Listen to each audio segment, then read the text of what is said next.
Hello दोस्तों, स्वागत है आपका योगी ज्ञान चैनल में। तो दोस्तों, मैं आज आपको बताऊंगा कि एक सिरकटे भूत की कहानी, एक सिरकटा भूत की कहानी। तो दोस्तों चलो बिना किसी देरी के वीडियो को स्टार्ट करते हैं। और दोस्तों, मैं आपसे बस इतना ही कहना चाहूँगा, वीडियो को ज़रा सा भी स्किप ना करें और वीडियो अच्छी लगे तो वीडियो को लाइक करके जाना और चैनल को सब्सक्राइब से ज़रूर कर देना। तो चलो दोस्तों, वीडियो को स्टार्ट करते हैं। सिरकटा भूत। मयंक एक मल्टीनेशनल कंपनी में ब्रांच मैनेजर की जॉब करता था। एक दिन मयंक को ऑफिस से घर जाने के लिए लेट हो गया था। सर्दी की मौसम होने के कारण रात भी जल्दी हो गई थी, ठंड भी बहुत शुरू हो गई थी। रास्ते में चलते चलते मयंक को अचानक एक आवाज़ सुनाई दी, रुक जाओ। मयंक वहीं पर ही रुक गया और पीछे मुड़ के देखा, लेकिन पीछे कोई भी नहीं था। फिर से वही आवाज़ सुनाई दी, सामने देखो। जैसे ही मयंक ने सामने देखा तो उसे ज़मीन पर कुछ चमकती हुई चीज़ दिखाई दी।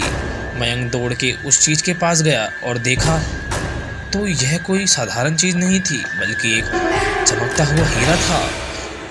उसने वह हीरा अपने हाथ में ले लिया। उसकी चमक देखकर मयंक की खुशी का पारा नहीं रहा, लेकिन मयंक को कहाँ पता था यह कोई साधारण है या नहीं, बल्कि एक मायावी हीरा है। अचानक उस हीरे में से आवाज आई, अगर तुम्हें और हीरे चाहिए तो इस जमीन को खोदो। इस जमीन के नीचे बहुत सारे हीरे हैं। मयंक खुश हो गया। उसने उस हीरे को अपनी जेब में डाला और जमीन खोदने शुरू कर दिया। करीबन 2 मिनट तथा 2 फीट खोद कर काम करने के बाद अचानक मयंक डर के मारे चिल्लाने लगा।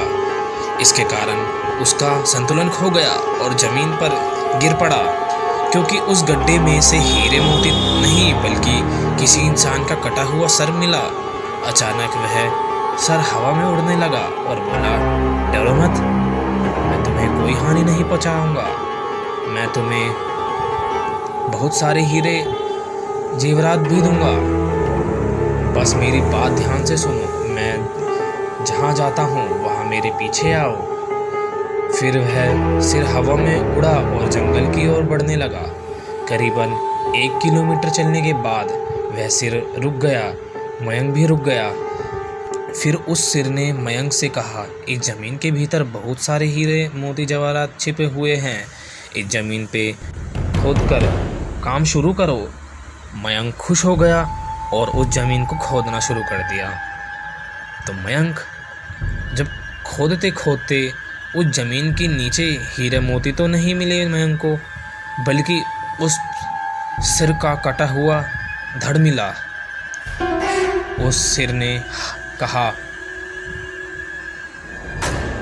अब तुम्हें एक आखिरी काम करना है, उसके बाद मैं तुम्हें मालामाल कर दूंगा। तुम्हें कहीं से भी एक लोटा खून लाना होगा। मयंक ने बोला, एक लोटा खून? पर मैं एक लोटा खून कहाँ से लाऊंगा? उस सिर ने कहा, चलो मेरे साथ। तो डरावना चेहरा मयंक को साथ ले गया तथा साथ लेकर थोड़ी दूर पे ले गया। वहाँ उसने एक इंसान को जाते हुए देखा। वो सिर बोला, इस इंसान को मारकर उसका खून ले आओ। मयंक डर गया और बोला, नहीं नहीं, ये मुझसे नहीं होगा, मैं ये नहीं कर सकता। तो सिरकटा भूत बोलता है, अगर तुमने यह काम नहीं किया तो मैं तुझे बहुत बड़ी मुसीबत में डाल दूंगा, फिर तुम्हारी पूरी ज़िंदगी नरक बन जाएगी। मयंक ने हाथ जोड़कर उसे कहा, मुझे माफ़ कर दो, अगर मैंने उसे मारा तो मुझे पुलिस गिरफ्तार कर लेगी और मुझे जेल जाना पड़ेगा। उस सिर ने अपने तंत्र मंत्र की शक्ति से एक छुरी और लोटा प्रकट किया और गुस्से से बोला, अगर तुम मेरा यह काम नहीं करोगे तो मैं तुम्हारे पूरे परिवार को मौत के घाट उतार दूंगा। मयंक ने मजबूरी में आकर उस आदमी को मार डाला और उसका खून लेकर उस सिर को पास गया।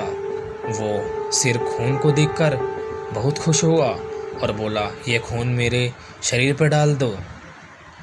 उस सिर के कहने पर मयंक ने खून को उसके शरीर पर डाल दिया। फिर कुछ ही देर में वो कटा हुआ सिर उस शरीर में जुड़ गया। यह सब देखकर मयंक की हालत अब खराब होने लगी। वो उस भूत को देखकर काफ़ी डर गया। जैसे ही वो भूत जिंदा हुआ तो ज़ोर ज़ोर से हंसने लगा और डरावनी आवाज़ में बोला, तुमने बहुत बड़ी गलती कर दी कि तुमने मुझे फिर से जिंदा कर दिया। अब मैं सिर्फ तुम्हें ही नहीं बल्कि पूरे शहर को मौत के घाट उतार दूंगा।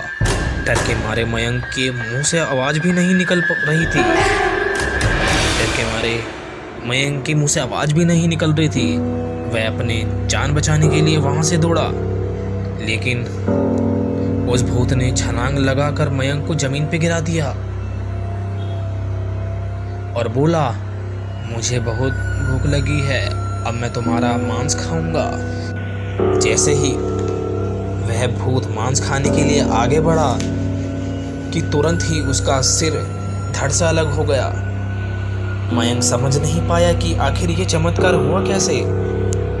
जब मयंक ने पीछे मुड़कर देखा तो एक अघोरी बाबा खड़े थे। उस अघोरी बाबा ने कहा, जब तुम उस आदमी को मारकर उसका खून ले जा रहे थे तभी मैंने देख लिया था और समझ गया कि वह कुछ तो बुरा होने वाला है, इसीलिए मैं तुम्हारे पीछे पीछे यहाँ तक चला आया और मैंने अपनी मंत्र की शक्ति से उस भूत को फिर से मार दिया। अब तुम निश्चित होकर अपने घर जाओ, अब तुम पर कुछ खतरा नहीं है। आज भी मयंक उस बात को याद करता है तो उसकी रूह तक कांपने लगती है। दोस्तों, आपको ये कहानी कैसी लगी प्लीज़ मुझे कमेंट में ज़रूर बताएं। और दोस्तों, वीडियो अच्छी लगी हो तो वीडियो को लाइक कर देना और चैनल को सब्सक्राइब कर देना। तो दोस्तों, मिलते हैं चलो ऐसी ही रोचक वीडियो के साथ। तब तक के लिए बाय बाय दोस्तों।